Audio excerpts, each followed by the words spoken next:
Abrir sus Biblias, por favor. La segunda carta de Pablo a los Corintios. Como les dije, hoy retomamos el estudio a los Corintios. Segunda carta de Pablo a los Corintios, capítulo 4.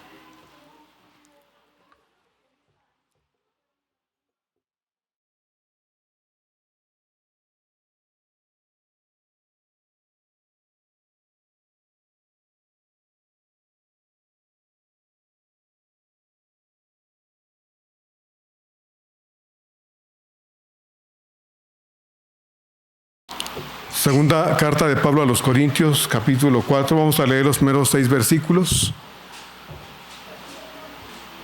Aunque hoy solo nos vamos a ocupar de los primeros 2. Es un texto muy profundo y a veces no podemos ocuparnos de todo el párrafo porque ocuparíamos demasiado tiempo. Así es de que lo dividí en 2 partes. Hoy vamos a ver los versos 1 y 2. La próxima semana, si Dios nos permite, vamos a ver los versos 3 a 6. Segunda carta de Pablo a los Corintios, capítulo 4.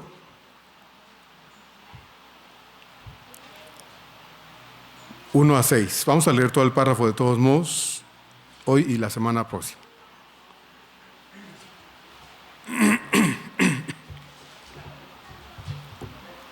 Vamos a dar tiempo para que algunos encuentren el texto de la palabra de Dios.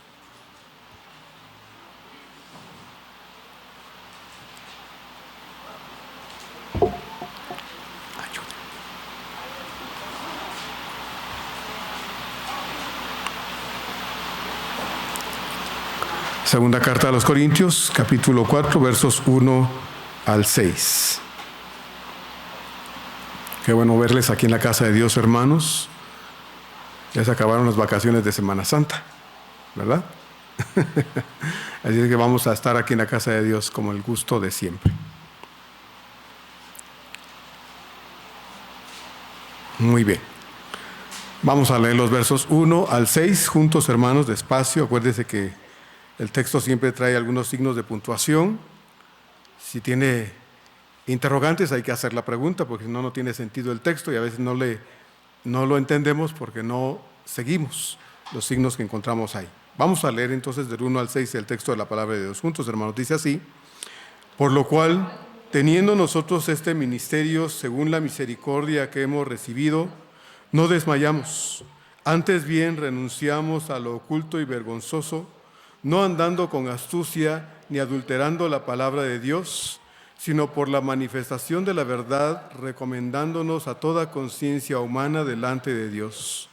Pero si nuestro evangelio está aún encubierto, entre los que se pierden está encubierto, en los cuales el Dios de este siglo cegó el entendimiento de los incrédulos, para que no les resplandezca la luz del evangelio de la gloria de Cristo, el cual es la imagen de Dios. Porque no nos predicamos a nosotros mismos, sino a Jesucristo como Señor, y a nosotros como vuestros siervos por amor de Jesús. Porque Dios, que mandó que de las tinieblas resplandeciese la luz, es el que resplandeció en nuestros corazones para iluminación del conocimiento de la gloria de Dios en la faz de Jesucristo. Amén.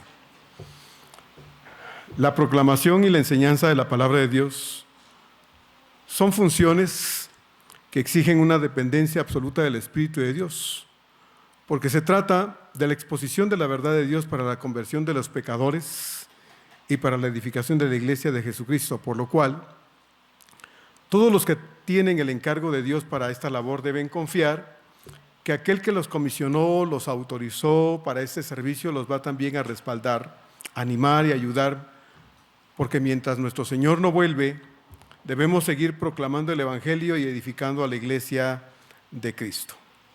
El tema de esta reflexión es un ministerio de gran responsabilidad. Bueno, la semana pasada estuvimos ocupados recordando precisamente los eventos acerca de la crucifixión del Señor, la resurrección del Señor y las implicaciones de esa resurrección para nosotros el domingo también. Y hoy vamos a continuar entonces el estudio en Corintios, en este párrafo que ya leímos hoy, y vamos a ver solo los primeros 2 versículos. Quiero leerlos de nuevo. Le pido por favor que lo lea ahí con su vista nada más en silencio en su Biblia o en su dispositivo. Dice así el texto de los versos 1 y 2. Por lo cual, teniendo nosotros este ministerio según la misericordia que hemos recibido, no desmayamos. Antes bien, renunciamos a lo oculto y vergonzoso, no andando con astucia ni adulterando la palabra de Dios, sino por la manifestación de la verdad, recomendándonos a toda conciencia humana delante de Dios.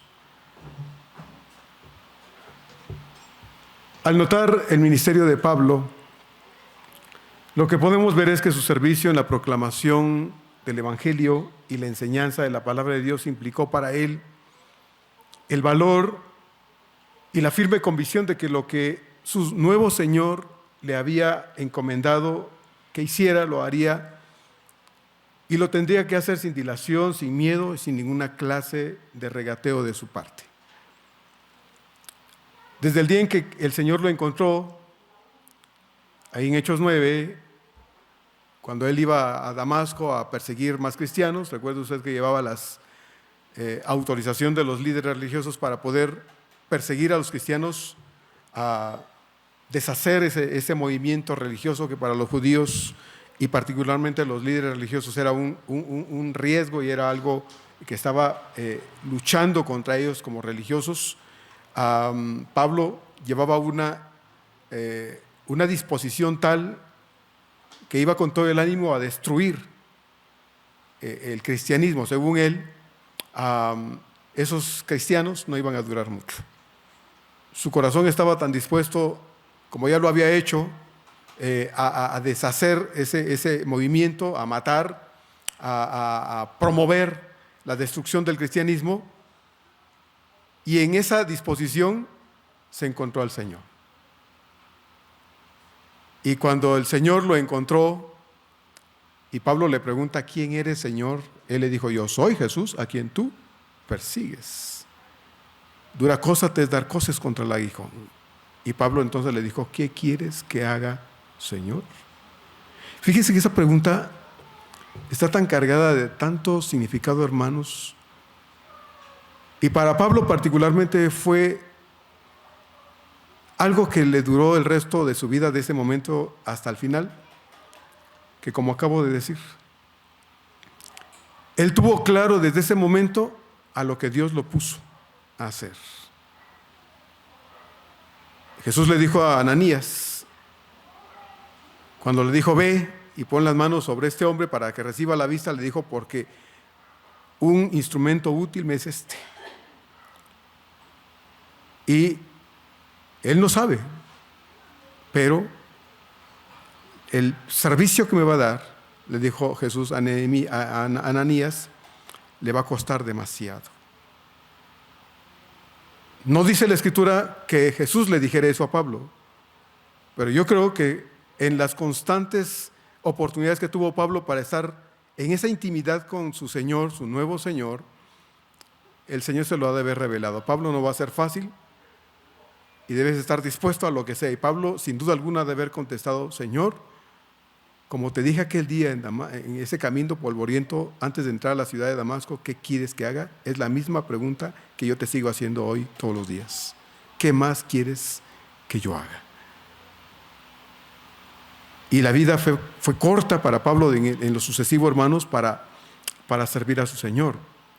Así es que cada vez que él predicaba, cada vez que él llegaba a un lugar nuevo a predicar el Evangelio, su intención era que los que oían el mensaje lo oyeran en primera instancia, entendieran el mensaje de salvación y, si así querían, creyeran y abrazaran la fe en Cristo Jesús. Pablo anhelaba la salvación de todos los oyentes, judíos, gentiles, quienes fueran. Pablo predicaba para que el mensaje llegara con claridad al corazón de las personas, lo entendieran y después de entenderlo tomaran la decisión firme de seguir a Jesús. Él sabía que el mensaje iba para todos, pero en su corazón había un anhelo profundo por su propia raza, por su propio pueblo judío. Él deseaba la salvación de todas las personas, pero anhelaba profundamente que sus hermanos de raza conocieran la verdad de Jesucristo. Así que, aunque este ministerio que Pablo desempeñó no era fácil, sino todo lo contrario, él insistió valientemente aún frente a los ataques que recibía de todas clases y respondía valientemente y se disponía a seguir predicando el evangelio porque su corazón ardía de compasión frente a la necesidad espiritual en donde quiera que se detenía.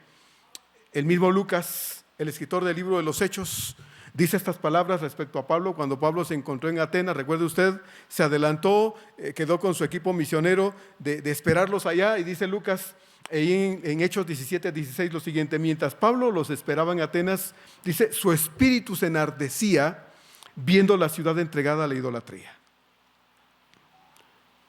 ¿Se imagina Pablo en su carácter tan efusivo que tenía para poder predicar el evangelio? Él estaba ahí esperando a sus hermanos para que llegaran para empezar a trabajar, pero Lucas dice, mientras estaba ahí se enardecía, se sentía como algo que lo impulsaba a hacer algo para poder hacer que las personas que estaban allí en Atenas, metidas en tanta idolatría, dice, escucharan el mensaje de salvación. Y usted sabe, porque usted puede leer el texto ahí en Hechos capítulo 17, que Pablo entonces no aguantó las ganas y empezó a predicar. Había recorrido la ciudad y encontró un monumento, porque encontró muchos monumentos dedicados al dios no sé quién, a la diosa quién sabe qué, pero había uno que no tenía nada, pero tenía una inscripción. ¿Se acuerda? Dice, al dios no conocido. Bueno, los atenienses tenían tantos dioses, pero si se nos chispó alguno, ¿verdad? Si alguno se nos pasó por alto, le vamos a poner su altarcito también, al dios no conocido.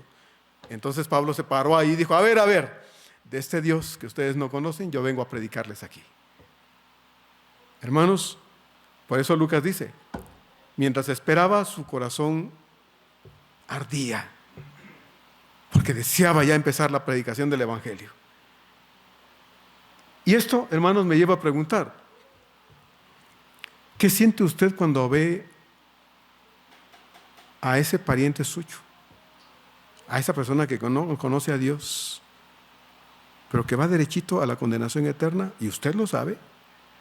¿Qué siente usted cuando ve a esa persona que no conoce a Dios en el camino de la perdición? ¿Qué siente? ¿Le pesa? ¿Le preocupa? ¿Le angustia? ¿Qué hace para que esa persona conozca a Cristo Jesús? Puede ser su esposo, su esposa, su papá, su mamá, su hijo, alguien muy querido para usted. ¿Qué siente en su corazón por esa persona que no conoce a Dios? ¿Le preocupa? ¿Ora? Mire, uno debe orar, yo se lo he dicho, ore. Pero hay creyentes que se la pasan orando, toda la vida oran, pero nunca hacen nada. No hacen nada. Y entonces se llega el día en que se murió y pues ya no hubo chance.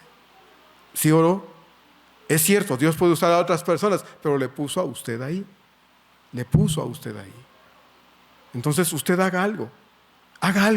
Compártale a Jesús. Yo sé que no podemos obligarlos a creer.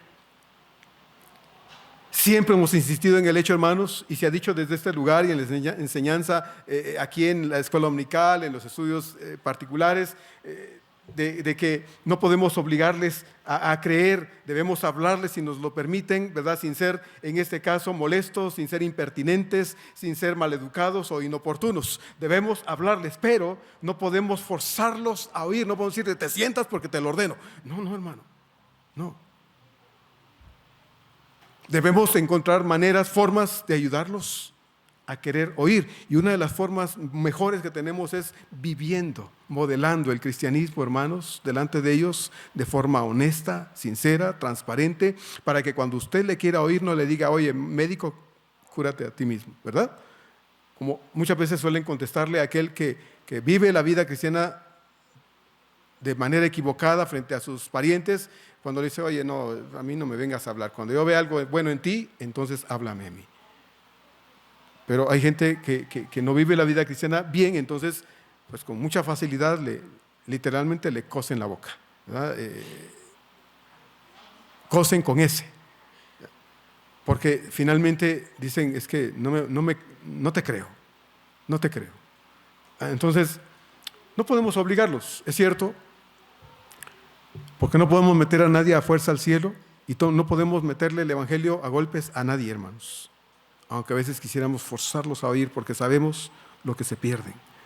Sabemos en el riesgo en el que están y no quieren oír. El Señor dijo estas duras palabras en Mateo 6, hablando acerca de la dureza del corazón de la gente y de la actitud negativa que muchas veces las personas que no conocen a Dios muestran frente a quienes les quieren hablar de Dios o dicen, no, tú vete con tu mensajito a otro lado. El Señor dijo esto ahí en Mateo 7:6, no deis lo santo a los perros, ni echéis vuestras perlas delante de los cerdos, no sea que les pisoteen y se vuelvan y os despedacen. Y aquí en este capítulo 10 de Mateo también, en el Evangelio de Mateo, en versos 14 y 15, dice el Señor, y si alguno no os recibiere, dice, ni oyere vuestras palabras, salid de aquella casa o ciudad y sacudid el polvo de vuestros pies. De cierto, os digo que en el día del juicio será más tolerable el castigo para la tierra de Sodoma y Gomorra que para aquella ciudad o para aquella persona. ¿Verdad? Entonces, usted necesita predicar a Cristo, usted necesita hablar del amor de Dios, hermano, usted necesita atreverse a decirle a alguien, a esa persona que no conoce a Dios, que Dios le ama. ¿Verdad? Necesita insistir las veces posibles porque usted no sabe cuándo se va a morir y cuando se muera ya no va a haber más oportunidad. Ya no va a tener más tiempo de oír el mensaje de salvación porque se habrá acabado toda posibilidad. Y ahora es cuando usted necesita insistirle con paciencia, con amor, con educación, siendo oportuno, ¿verdad? Aprovechando las ocasiones que se abren para insistirle de esa necesidad que tiene de Dios. Pero por favor, hermano, vivamos honesta, sinceramente, la fe cristiana. No seamos hipócritas. No creamos que con hipocresía nos vamos a ganar a la gente. No, vivamos la verdadera fe. Seamos honestos en la práctica de nuestra espiritualidad, de modo que cuando le hablemos a las personas, no nos dejen callados, sino que nos den la oportunidad de hablarles, porque hemos trabajado con nuestro testimonio para que Dios nos ayude a compartir a Jesús. Así que si es posible, hablemos de Cristo, compartamos el evangelio de salvación, porque esa persona necesita oír del amor de Dios y usted puede ser el instrumento de Dios para llegar al corazón de alguien. Entonces, procuremos, hermanos, compartir a Cristo todas las veces posibles. Pablo no sentía que a fuerza tenía que hacerlo. Mire, cuando yo le digo, hablemos de Cristo, no le estoy torciendo el brazo para atrás. No, hermano. Nunca hemos obligado a nadie a hacer lo que no quiera. Bendito Dios, respetamos eso.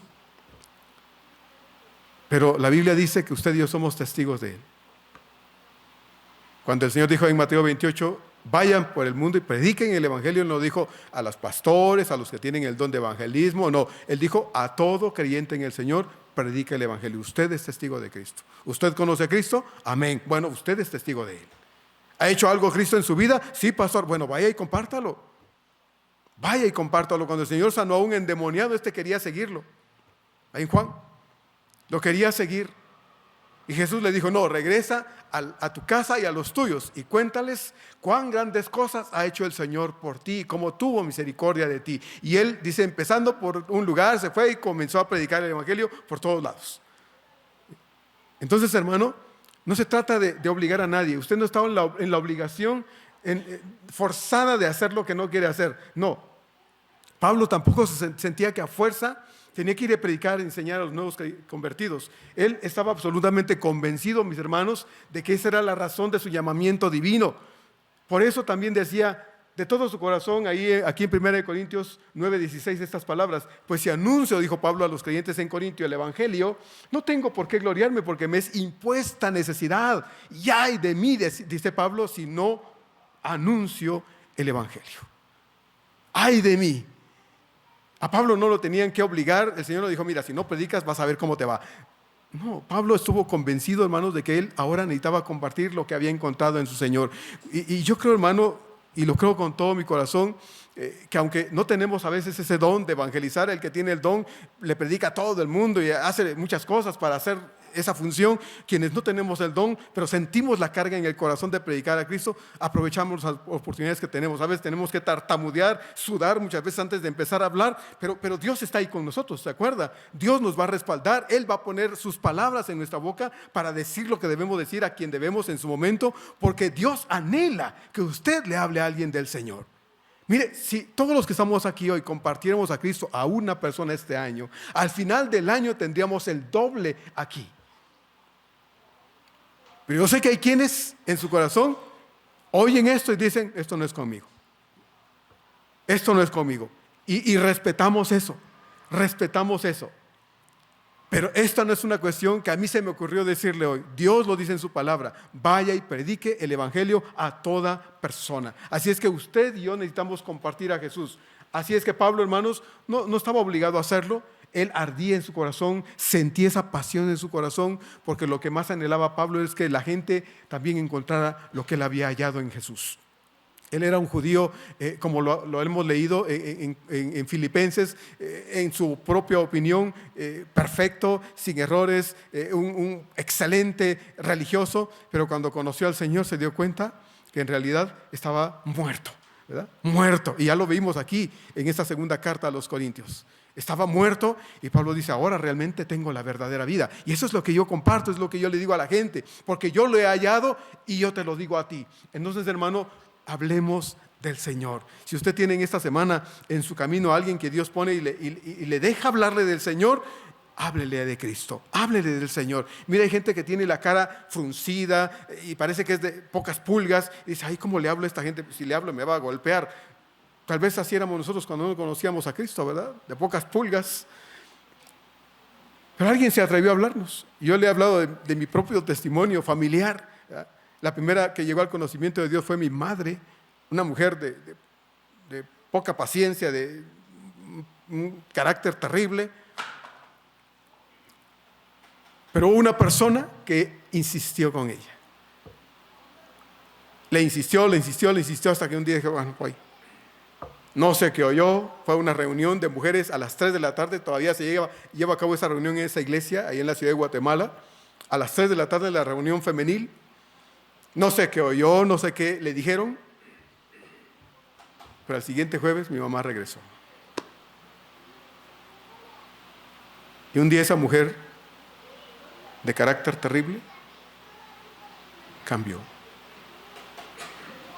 Y nos empezó a llevar a los 6 hijos, que éramos terribles igual, a la casa de Dios. El último fue mi padre, un hombre que le bebía demasiado. Creo que no llegó al punto de ser alcohólico, pero le gustaba mucho el alcohol.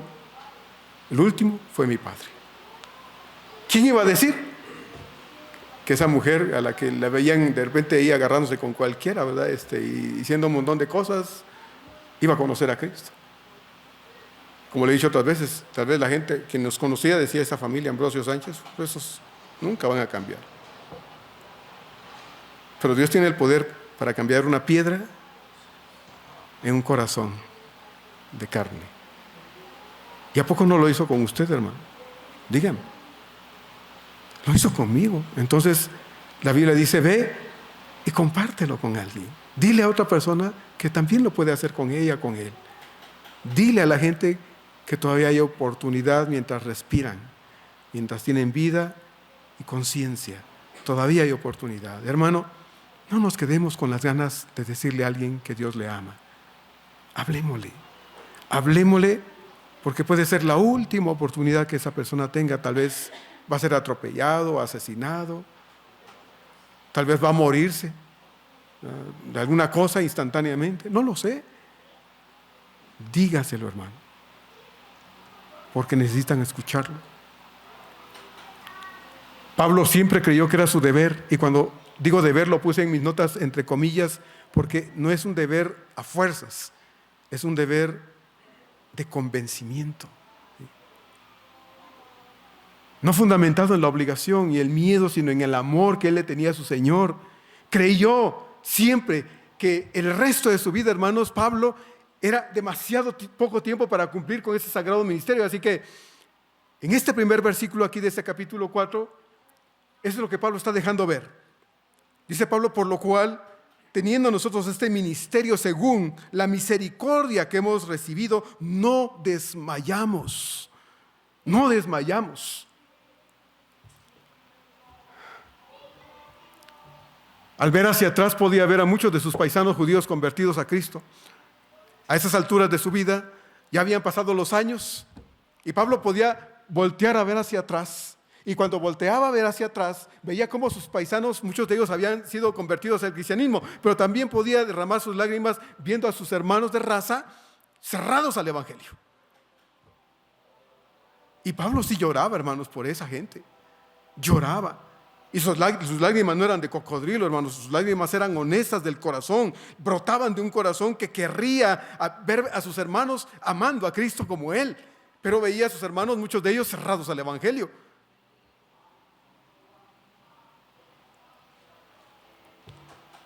Pero también daba gracias a Dios porque veía a quienes, tanto judíos como gentiles, habían sido duros al principio y su corazón había sido enternecido con el mensaje del evangelio, traídos al arrepentimiento y entonces ahora en el camino de Jesús. Pablo dice, a pesar de todas las cosas que sufrimos, en el cumplimiento de nuestro deber, de mi deber, dice Pablo, no desmayamos. Es decir, no nos sentimos atemorizados y decimos, no, mejor ya no sigo porque las golpizas que me han dado, las pedradas que me han dado, las persecuciones que he sufrido, el saber que me están persiguiendo y me quieren matar, no, mejor ya no sigo con esto. No, Pablo dice, a pesar de todo, no desmayamos. La negativa de muchos, los insultos, las amenazas, los muchos riesgos y aún los golpes recibidos hasta ese momento, sufridos, experimentados en carne propia, no lo hicieron desistir de cumplir con el ministerio que Jesús le había encomendado. Ninguna clase de dolor, hermanos, por cualquiera que esto hubiera sido, ninguna clase de oposición, fuese esta la que fuera, procediera de donde procediera, le habían hecho desistir de cumplir con el mandato de su Señor de predicar el evangelio, y Pablo estaba dispuesto a continuar con esa labor, aunque de por medio le costara la vida. Aunque de por medio le costara la vida.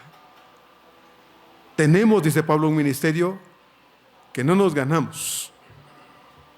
Es que Dios quiso dárnoslo. Y no me lo dio por guapo, dice Pablo, no me lo dio por habilitado intelectualmente, porque aunque Pablo tenía la capacidad intelectual, lo hemos estudiado, era un rabino, un doctor en la ley, un hombre sumamente preparado, por lo menos hablaba 3 idiomas Pablo, arameo, hebreo y griego. Por lo menos esos 3 idiomas hablaba.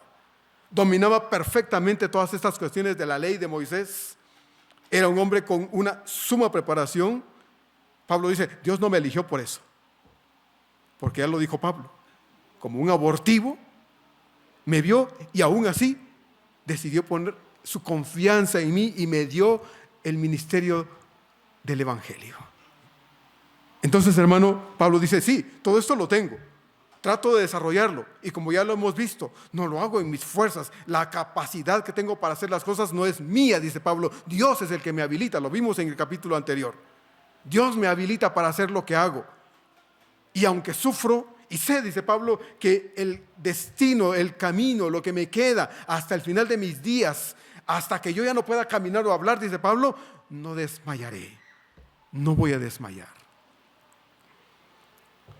Antes, entonces, dice el verso 2, antes bien renunciamos a lo oculto y vergonzoso, no andando con astucia ni adulterando la palabra de Dios, sino, dice, por la manifestación de la verdad, recomendándonos a toda conciencia humana delante de Dios. Como ya sabemos, Pablo fue objeto de acusaciones falsas de parte de sus detractores, quienes decían que Pablo no era un verdadero apóstol. Recuerda, lo vimos en la primera carta y aún Pablo lo ha estado retomando en esta segunda carta. Decían, no es un verdadero apóstol, nosotros tenemos credenciales que nos dicen, sí, somos esto y lo otro, Pablo no tiene. Bueno, ¿qué decían? Que Pablo había abusado de la confianza de las iglesias y había obtenido beneficios. Por eso Pablo hacía lo que hacía porque no daba paso sin guarache, como decimos aquí en México. O sea, todo lo que hacía tenía un objetivo y el objetivo de Pablo estaba escondido, quería aprovecharse de los hermanos. Además, decían también, enseñaba doctrinas falsas y ocultaba la verdad cuando enseñaba, en fin. Lo atacaban de todas las formas posibles, pero como ya también hemos estado estudiando, hermanos, él ha desmentido todas estas acusaciones y ha expuesto a sus acusadores, que eran ellos los que no decían la verdad y que además ellos, los corintios en este caso, lo conocían a él. Sabían quién era Pablo. Había pasado mucho tiempo con ellos en particular. Había ocupado por lo menos 2 años y medio de su tiempo, ¿verdad?, para poder predicar el Evangelio. Así es que ellos sabían bien que Pablo había llegado entre ellos, y cuando la iglesia o el grupo de creyentes se conformó como tal, como una iglesia, Pablo le dijo: bueno, hermanitos, ahora que ya son una iglesia, me deben pagar, me deben dar un sueldo, me deben cubrir todas mis necesidades. No, al contrario, Pablo lo dijo en su primera carta. Él no demandó nunca nada de ellos para no ser gravoso el Evangelio del Señor, para no poner tropiezo al Evangelio. Así es que los corintios conocían bien a Pablo. Sabían entonces que Pablo no era el tipo de hombre que estos acusadores decían que era. Y creo, hermanos, con todo mi corazón, que cuando Pablo dice entonces que él tenía un perfecto y buen testimonio de parte de los creyentes, no se refería solo a la iglesia en Corinto, sino a las iglesias en general que sabían quién era Pablo. En este versículo número 2, Pablo habla de lo oculto y vergonzoso. Así dice él: renunciamos, dice, a lo oculto y vergonzoso. 2 cosas que en realidad no están claras en este párrafo, porque él no especifica a qué se refiere. Él no dice: esto es lo oculto y vergonzoso a lo que nosotros renunciamos. No lo dice, lo deja oculto. La versión internacional traduce estas palabras de lo oculto y vergonzoso así: todo lo vergonzoso que se hace a escondidas. La NRSV, siglas en inglés, para la traducción que hace el traductor Casirer, traduce este párrafo así: lo que se oculta a los ojos de los demás porque es escandaloso. Lo único que han hecho esos traductores es tratar de traducir estas palabras de forma tal que dejen entrever que algo malo había, y que Pablo y sus compañeros de equipo misioneros habían dejado de lado porque no querían ser parte de esa situación. Aunque Pablo entonces no especifica a qué se refiere con estas palabras, podría tratarse de aquellas cosas que específicamente los falsos maestros, apóstoles y otros autonombrados profetas hacían entre las iglesias cristianas. Ya lo sabemos, lo vimos en la primera carta, hermanos, que mentían a las iglesias y se aprovechaban de la fe de los creyentes para engañar con la finalidad de obtener, ellos sí, beneficios materiales. Es muy probable que Pablo se estuviera refiriendo a estas prácticas desleales y diabólicas de aquellos hombres de las cuales él y su equipo misionero, hermanos, no participaban, porque como ya lo hemos estado enfatizando, él mismo, Pablo lo dijo, su conducta y la de sus compañeros de misiones siempre habían mostrado transparencia, buen testimonio, y los corintios lo sabían perfectamente bien. De tal manera que ellos, los corintios, no necesitaban de que alguien les dijera cómo era Pablo, porque lo sabían. Y por el otro lado, Pablo y sus compañeros no necesitaban recomendaciones externas a su conducta frente a la iglesia del Señor, porque la mejor recomendación había sido su forma de vivir, su testimonio, y sobre todo el hecho de que todos ellos, los corintios, habían conocido la verdad por medio del ministerio de Pablo y sus hermanos misioneros. He oído de ciertos pastores, por ejemplo, y de otros autodenominados apóstoles y profetas, que por mucho tiempo habían mantenido escondidas ciertas prácticas en su vida. Y ahora que en esta época en que es fácil ver en internet muchas cosas, y yo creo que usted, hermano, yo no necesito decirle esto y lo otro, porque usted lo puede ver en internet.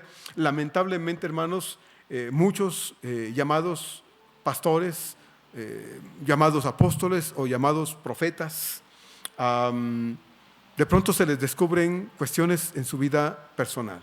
Un ejemplo clásico, y lo digo porque esto se ha hecho público, incluso salió una serie en Netflix de esta situación, lamentablemente, del líder, del falso apóstol de la luz del mundo, ¿verdad?, que acusado de abuso sexual y de perversión de menores, hermanos. Ahora este hombre está detenido en Estados Unidos acusado de estas cosas, ¿verdad? Usted lo sabe bien. Lo digo de esta forma porque se ve en internet, y cuando esto salió,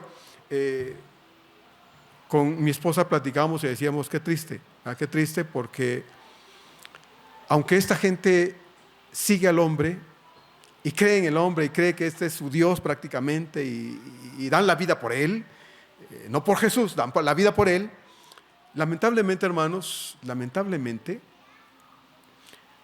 esto nos lleva entre los pies a todos. Porque para los que atacan esa conducta, todos son lo mismo. Todos somos lo mismo. ¿Qué debemos hacer? Bueno, debemos, como lo dije hace un momento, con nuestro buen testimonio, echar por tierra esa forma de pensar.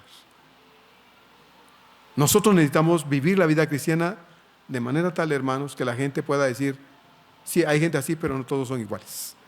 Yo lo sé. Yo tengo gente que conozco y es de esa religión, o dice que es de esa religión, y viven diferentes, son diferentes. Uno debe atreverse a vivir de tal manera, hermanos, que uno haga que las personas puedan hacer la diferencia entre unos y otros. El conflicto es cuando nos parecemos tanto a esa gente por nuestra conducta, que entonces no podemos hacer que las personas inconversas noten la diferencia, porque para ellos estamos viviendo igual. Necesitamos atrevernos a hacer las cosas diferente. Como dijo el autor, traductor Cassirer, en su traducción del Nuevo Testamento, en esta parte, que dice, lo que se oculta a los ojos de los demás, porque es escandaloso. Oí de otro pastor por ahí, que descubrieron que en su vida particular, por alguna razón, salió y descubrieron que practicaba el ser travesti. Imagínense. Y digo, ¿cómo puede ser? ¿Cómo puede suceder que el domingo estás enseñando en la iglesia, predicando porque eres un pastor y descubren que a altas horas de la noche estás vestido como mujer, pintado y todo porque practicas eso, te gusta eso?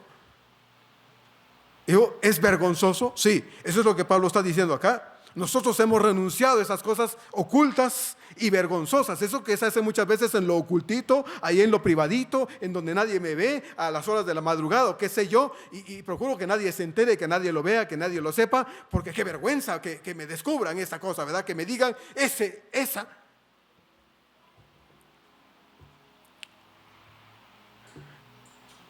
¿Qué no decir de todas esas cosas, hermanos, que muchas veces se ven en las iglesias ahora? Que no se hacen públicas y que muchas veces las iglesias mantienen en secreto porque dicen, no, que no se sepa, hermanos, que no se sepa. Por favor, no lo diga. Que procuran mantenerlo oculto ahí, lamentablemente, porque son vergonzosas. Es cierto, hermanos, no hay nadie perfecto, y si alguien empezara, pero pastor, es que no hay nadie perfecto y nos podemos equivocar. Sí, es cierto, hermanos. Nunca hemos dicho que la iglesia del Señor esté conformada de gente perfecta, todo lo contrario, siempre hemos insistido en el hecho de que la iglesia del Señor es un grupo redimido, lavado en la sangre de Jesucristo, pero que seguimos siendo imperfectos, pecadores. Romanos capítulo 7, Pablo decía eso. Lo bueno que quiero hacer no lo hago, y lo malo que no quiero hacer, eso hago. Ay de mí, que estoy vendido al pecado. O sea, no ocultamos nuestra realidad humana. Pero una cosa es que somos humanos, estamos revestidos de esto imperfecto, hermanos, de esto erróneo, de esto que se equivoca todos los días, y otra es que nos dejemos ir de boca, ¿verdad? De manera premeditada, consciente y abusiva en lo malo.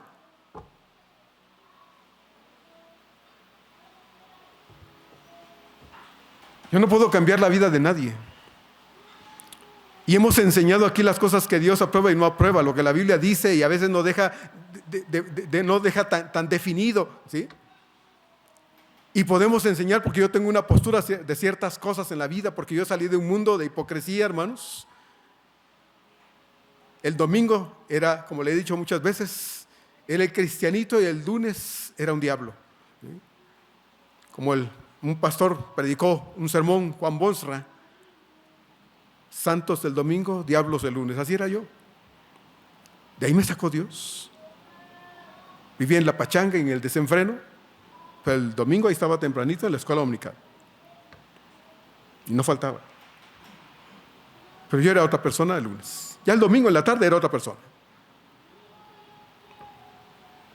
Y cuando yo enseño ciertas cosas, digo, yo le dije un día, Señor, yo renuncio a esto. Renuncio es, no quiero más estas cosas. ¿Sí? No es que hay calorcito.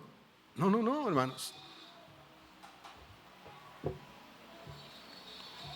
Pero es que me invitaron a una fiesta y, bueno, y la música, bueno. Yo le dije a Dios, Señor, renuncio. Y cuando le dije a Dios renuncio es ya no más. Y eso es lo que yo enseño. Si usted dice, pastor, pero la Biblia dice, bueno, pues entonces use la Biblia para hacer lo que usted quiera, ¿no? Use la Biblia para hacer lo que usted quiera. No me venga a decir, pastor, pregúnteme si va a hacer lo que usted quiere hacer. Si usted va a seguir haciendo lo que usted quiere hacer o ha estado haciendo. No me venga a preguntar porque usted está dispuesto a hacer lo que usted quiere. Pero si usted me pregunta, yo le voy a dar mi opinión y le voy a decir lo que yo entiendo de la Escritura y lo que ha sido mi decisión con respecto a muchos aspectos de la vida en relación con el mundo. ¿Sí? Porque Dios me dijo, sal de ahí, y me salí de ahí. Él me sacó de ahí. Y no quiero nada con ese mundo, excepto relacionarme con quien necesito relacionarme para predicarle a Cristo. Yo donde vivo procuro hacer amigos. No porque necesite más amigos que ustedes, hermanos, que mis mejores amigos están aquí. Hago amigos inconversos porque esa gente necesita oír de Dios. Y procuro aprovechar las oportunidades para hablarles de Cristo. He traído algunos aquí. Porque saben que soy pastor, porque saben que soy cristiano, porque necesito que conozcan a Cristo. Por eso. Pero no porque quiera tener amigos inconversos, hermano. No.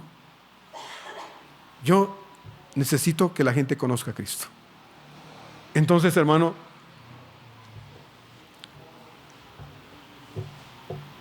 necesitamos seguir insistiendo en el mensaje de salvación, porque la gente a nuestro alrededor necesita conocer a Dios.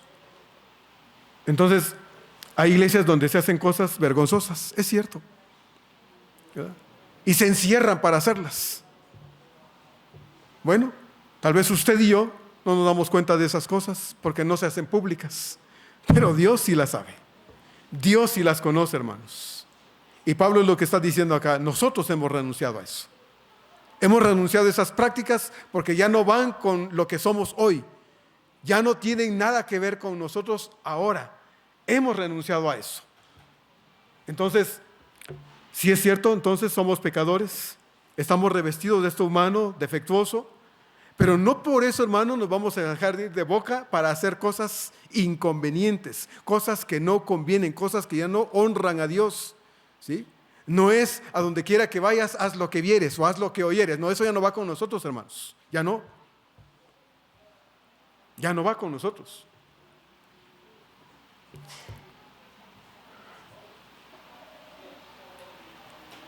Esta realidad humana de imperfección defectuosa no es excusa para violentar nuestra propia conducta cristiana, nuestra propia integridad espiritual. No es excusa para no buscar santidad, hermanos. No es excusa para seguir el pecado. No es excusa para esas cosas. Porque el Señor nos manda en Mateo 5 que debemos ser luz y sal en el mundo. Por eso dice el Señor, pero si la sal, que eres tú, ya no sala, ya no sazona, no preserva, no hace esas cosas, ¿para qué sirve? Es lo que el Señor pregunta en Mateo 5. Y si la luz que eres tú en el mundo de tinieblas no está alumbrando, sino se revuelve ahí entre las tinieblas también, entonces dice el Señor, ¿para qué estás ahí? No sirves para nada. Pablo pues dice que es a todo esto a lo que ellos renunciaron, desde el día de su conversión a Cristo. Así su debe ser, hermanos, con todos y cada uno de nosotros hoy. Renunciamos a algo que no nos dejaba nada bueno para seguir algo que nos deja lo mejor. Yo le he dicho a usted en estudios dominicales, cuando la Biblia dice que lo viejo ha pasado y lo nuevo es lo que nosotros estamos experimentando hoy, significa que cuando volteamos a ver, todavía estamos dejando cosas que nos sirven, ¿verdad? En la práctica de la vida cristiana. Si usted no ve nada viejo tirado atrás, algo está pasando, hermano, porque entonces no hay cambios en su vida. Eso es lo que Pablo, escribiendo a los Efesios, habla en el capítulo 5. Pablo habla de despojarse y a la vez de revestirse. ¿Sí?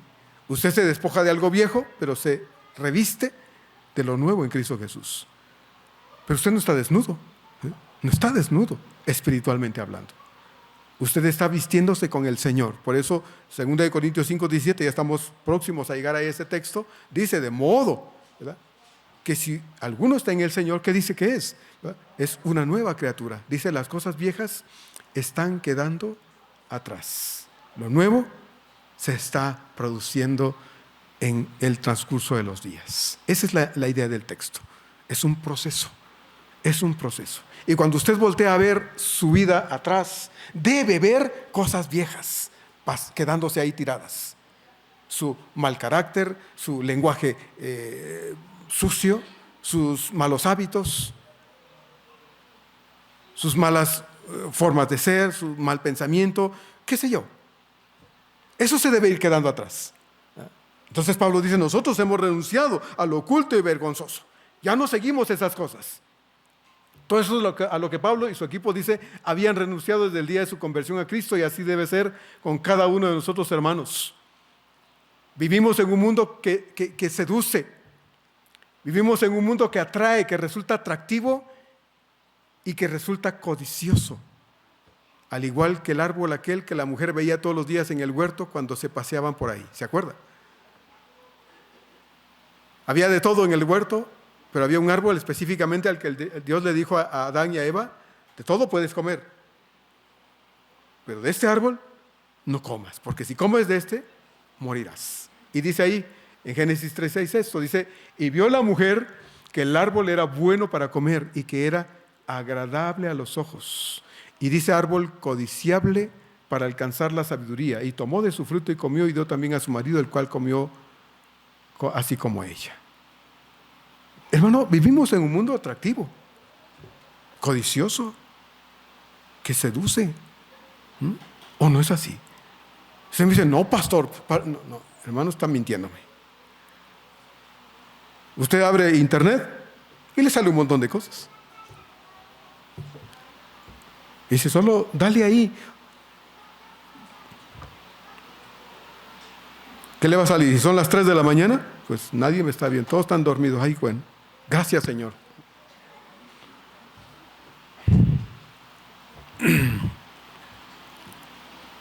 Sí, es un mundo atractivo, hermanos, que intenta seducir, porque es codicioso.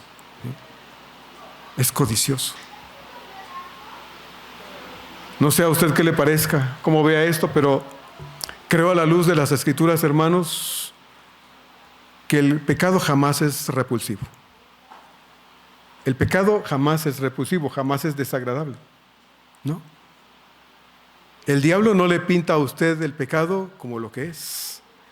El diablo nos lo presenta tan rico, tan bonito, tan atractivo. ¡Ah, qué rico huele! Me acerco más. Hoy, mientras más me acerco, mejor huele. Hasta que un día se va de cara. Hasta que un día paró los pies ahí. Lea Proverbios.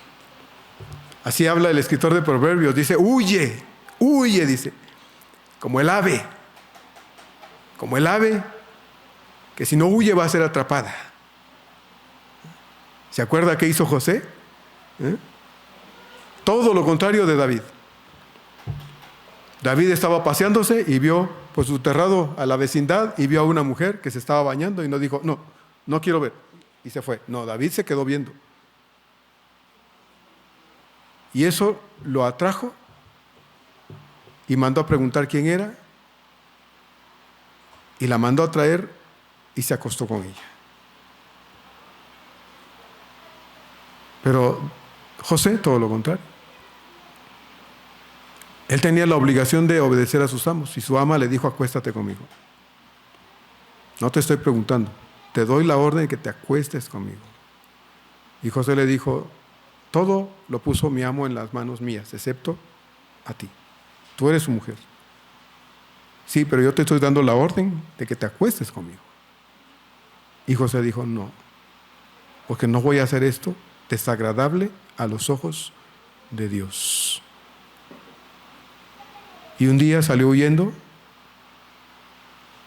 y de ahí fue a parar a la cárcel, donde estuvo 13 años, olvidado de todos, excepto de Dios. ¿Usted cree, hermano, que Dios no se fija en sus esfuerzos por serle leal? ¿Usted cree que Dios no se fija en sus esfuerzos, hermanos, por mantener su integridad? ¿Usted cree que no? ¿Usted cree que Dios no va a premiar, hermano, sus esfuerzos por agradarlo a Él en vez de agradarse a sí mismo? En vez de agradar mi carne. ¿Usted cree que Dios no va a premiarme eso a mí? Sí, hermano.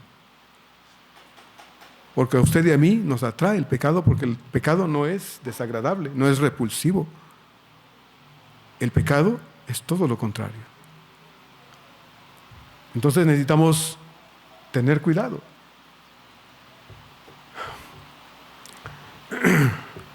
Deja después una sensación en el corazón de fracaso, decepción, dolor y miseria profundos. Y muchos lo hemos vivido en carne propia porque no entendimos en ese momento que debíamos salir huyendo en vez de decir, no, yo soy tan bueno que el pecado no me dominará a mí. Un día lloramos, ¿se acuerda? Como Pedro, amargamente, porque sabíamos que lo que hicimos no estaba bien. No por las personas que lastimamos, sino porque siendo cristianos sabemos que el corazón que más lastimamos es el de Dios. Y eso, hermano, nos debe ayudar a evitar caer en aquello de lo cual muchas veces no nos vamos a levantar. Pablo y sus compañeros renunciaron definitivamente a todo eso. Y su testimonio frente a los corintios y frente a las iglesias y frente al mundo inconverso se mantuvo irreprochable. Ellos por eso dicen, nosotros renunciamos a todo esto. Podían acusarlos de cualquier cosa, pero no podían probarles nada. Porque el resultado de su labor ministerial por todos lados decía la verdad. Eran siervos fieles, gente leal, íntegros y de excelente testimonio, y los corintios y las iglesias lo sabían muy bien. Así que si ellos estaban procediendo con integridad, entonces tampoco tenían necesidad de engañar a nadie. Así que se puede traducir la palabra astucia aquí en este verso número 2, que Pablo utiliza porque él dice ahí, no andando, dice, con astucia, ni adulterando la palabra de Dios, sino por la manifestación, dice Pablo, de la verdad, recomendándonos a toda conciencia humana delante de Dios. Así es que Pablo podía decir, nosotros no usamos de artimañas, no usamos de medios y formas para ganarnos la confianza de la gente y después demostrar lo que realmente éramos. No, Pablo siempre fue, él y su equipo misionero, la misma persona desde que se conocieron con los corintios hasta el final de la relación con ellos. Siempre las mismas personas. Hermanos, esa es la forma del creyente, debe ser la vida del creyente, el mismo donde quiera que está. Como el dicho aquel que dice, el perico donde quiera es verde, el cristiano donde quiera es cristiano. Donde quiera es cristiano, aquí esté donde quiera que esté. Su forma de ser, su forma de hablar, su forma de caminar, su forma de vestirse, todo eso lo debe decir. Por eso es que no estamos de acuerdo con ciertas cosas, ¿verdad? Cuando los chicos andan todos rotos, ¿verdad? Yo entiendo que ahora son las modas, ¿verdad? Así es como el mundo dice que debes vestir. ¿A quién vas a oír tú? Al mundo que dice que debes andar roto como si fueras un pobrecito que no tiene para comprarse otro pantalón, ¿verdad? Ay, pastor, me costó 3,000 pesos. Bueno, pues es basura, ¿no? Es basura. ¿Quieres pantalones rotos? Tengo unos en mi casa, te los regalo. Bueno, mis rotos están medio rotos ya. Andar con el pelo ahí todo de colores, ahí, bueno, salvo las hermanitas que luego se lo pintan así, que están bien bonitas. Pues andar ahí con los pelos de chayote todos de colores, como el arco iris. No. Tú no sigues lo que el mundo dice. Eso es lo que dice Pablo en Romanos 12. Lea usted Romanos 12, 1 y 2. No seguimos la corriente del mundo, seguimos lo que Dios dice. Y Él nos dice cómo debemos andar, cómo debemos hablar, cómo debemos vestirnos, cómo debemos hacer todo. Por eso Pablo dice, y lo que hagas, si es que comes o bebes o lo que sea que hagas, ¿cómo dice la Escritura? Hazlo todo ¿para qué? Para la gloria de Dios, no es para darte gusto a ti. Pastor, es que yo tengo unas minifaldas. Hermana, por favor, ¿a quién quiere agradar? Ni es para andar ahí afuera, menos aquí adentro. Ya no. Así es como antes yo era. Ahora yo no soy así. Entonces Pablo dice, bueno, dejamos la astucia por un lado. Pablo no tenía necesidad de engañar a nadie. Así se puede traducir la palabra astucia que Pablo utiliza aquí. Esta palabra astucia La raíz de esta palabra se usa 5 veces nada más en todo el Nuevo Testamento. 5 veces. Y en todas las 5 veces que se usa la palabra astucia, todas las 5 veces, hermanos, es en sentido negativo. Imagínense. Pablo dice, no usamos de astucia entre ustedes. Es decir, no fuimos mañosos entre ustedes, no engañamos a ustedes. De hecho, por ejemplo, Lucas 20:23 dice así, usando esta palabra, mas él, es decir, el Señor, dice, comprendiendo la astucia de ellos, les dijo, ¿por qué me tentáis? ¿Sí? Ahí en 2 Corintios 11:3, Pablo dice estas palabras, pero me temo que como la serpiente con su astucia engañó a Eva, vuestros sentidos sean de alguna manera extraviados, manipulados, eso significa la palabra extraviado, manipulado y desviado. Dice, sean de alguna manera extraviados de la sincera fidelidad a Cristo. Y otro ejemplo nada más para esta palabra astucia es en Efesios 4:14. Pablo dice, para que ya no seamos niños fluctuantes, llevados por doquiera de todo viento de doctrina, por estratagema de hombres que para engañar, dice entonces, se emplean, dice, con astucia. Dice, las artimañas del error. Como usted puede ver, la palabra se emplea, pero en sentido negativo.